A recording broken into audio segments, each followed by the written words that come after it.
my dinners around the weather, and tonight is a cold night, so that means we're making homemade tomato soup with a grilled cheese. Let's make it. First off, we're gonna take our tomatoes and cut them in half, like so.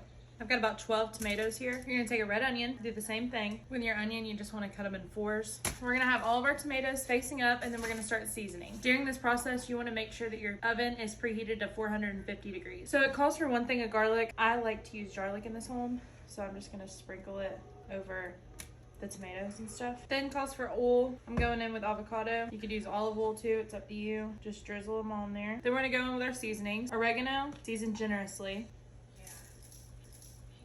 Thyme, crushed red pepper flakes, and of course salt and pepper. Now that our oven's preheated, we're gonna pop this in the oven for the next 40 minutes and let these get nice and roasted. Set a timer for 40 minutes. 40 minutes, starting now. So while we're waiting on our tomatoes, we're gonna start working on our cheese for our grilled cheeses. Now that our tomatoes are out of the oven, you're gonna flip them over and you're gonna try to peel off the skin. Now that we've pretty much de-skinned all of the tomatoes, we're gonna pour in some chicken stock.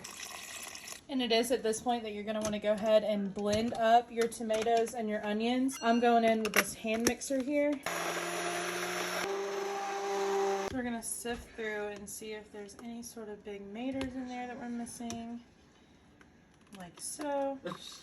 We're gonna add some salt, and then the recipe does call for fresh basil, but all I have is dry basil, so that's what we're gonna go in with. We're gonna let this simmer for the next 15 minutes. We've got Zachary over there on grilled cheese duty while I'm finishing up the soup. So now we're gonna add in our heavy whipping cream, and now we're gonna let that simmer for another 15 minutes. I did forget to mention this before I made everyone's plate, but you definitely want to splash a couple drops of this sherry cooking wine into it before serving.